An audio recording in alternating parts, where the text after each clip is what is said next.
fa arsyadani ila tarkil ma'asi. Kemudian guruku memerintahkan kepadaku untuk meninggalkan maksiat. Imam Syafi'i bingung waktu itu. Oh, maksiat apa yang saya lakukan ini? Bingung Imam Syafi'i. Fa akhbarani bi anna al-ilma nur. Ketahuilah ya Muhammad, sesungguhnya ilmu itu adalah cahaya.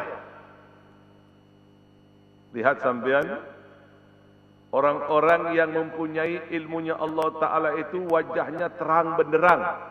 Walaupun kulitnya hitam, tapi wajahnya tetap diberi terang oleh Allah Ta'ala. Setiap orang memandangnya dengan pandangan yang nyaman. Lalu bagaimana kalau warna kulitnya putih?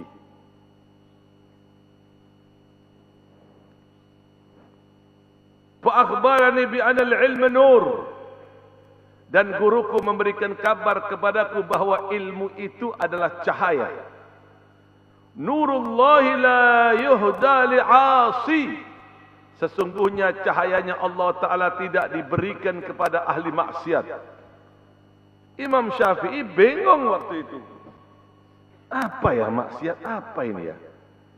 Saya ini ada maksiat apa kok sampai guru saya mengatakan maksiat? Untuk saya harus tinggalkan, bahwa saya tidak ngelakuin maksiat. Bingung Imam Syafi'i mikir. Pikiran ya Muhammad, maksiat apa yang pernah kau lakukan? Saya tidak pernah melakukan maksiat. Maksiat apa ya? Dilihat, mikir, memorinya kembali lagi ke belakang. Mulai 2 hari yang lalu apa yang saya lakukan ini? Mulai dari berangkatnya sampai ke tempat, sampai semua, tidak ada maksiat. Tiba-tiba dia teringat sesuatu. Ah, ini mungkin. Ya guru, saya baru ingat. Coba ceritakan. Waktu saya jalan ke pasar, di depan saya ada perempuan. Perempuan itu jalan, tiba-tiba angin keras. Pakaiannya terbuka, betisnya kelihatan, tidak sengaja. Keton betisnya merotol, tidak remeh mau nyongok inul joget. Apa tak darah tinggi orang sini nyongok? Hanya ngelihat betis saja hafalannya hilang. Lalu bagaimana kalau setiap hari ngelihat filmnya Parno?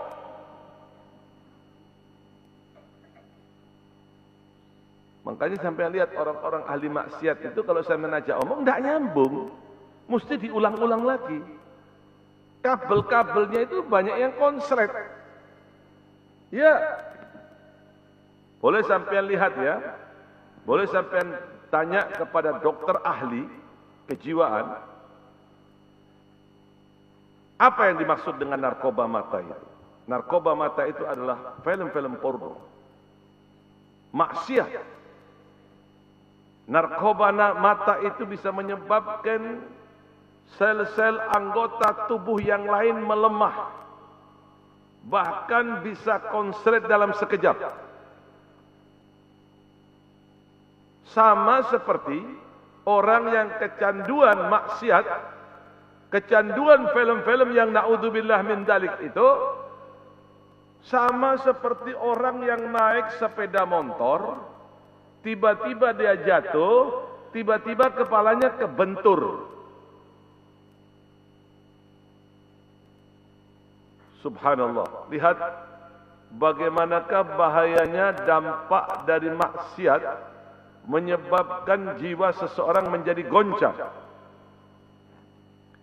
Imam Syafi'i tidak sengaja dalam perjalanannya menuju gurunya terlihat betis seorang wanita yang terkena angin sehingga pakaiannya kebuka,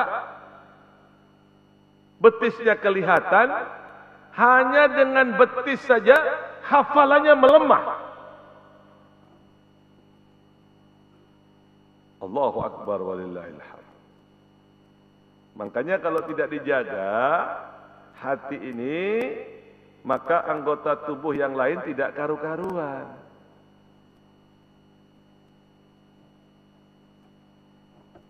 Berkata Imam Suhail ibnu Abdillah nafa'allahu bihi, beliau mengatakan, haramun ala qalbin an yadkhulahu nuru wa fihi syai'un mimma yakrahu Allah azza wa jalla. Akan diharamkan, akan terhalang cahaya masuk ke dalam hati seseorang. Cahaya itu akan terhalang masuk ke dalam hati seseorang kalau di dalam hati orang tersebut ada sesuatu yang dibenci oleh Allah, alias maksiat di dalamnya.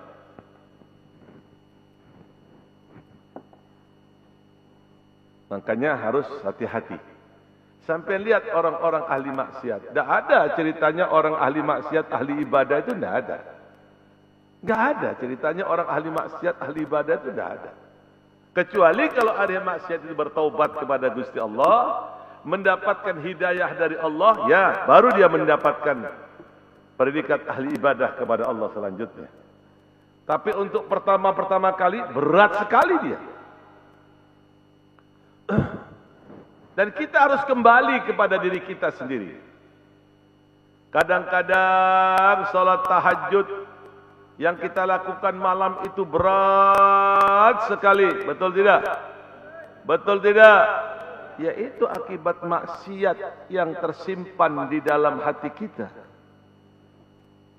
Itu akibat dosa yang menyebabkan hati kita berat untuk melaksanakan salat tahajud, berat untuk zikir, berat untuk membaca Al-Quran, berat untuk beribadah kepada Allah.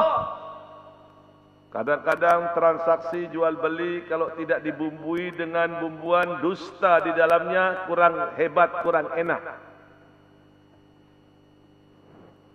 Dia tidak sadar kalau di dalamnya itu penyebab utama dari terhalangnya rahmat dari Allah Subhanahu wa taala.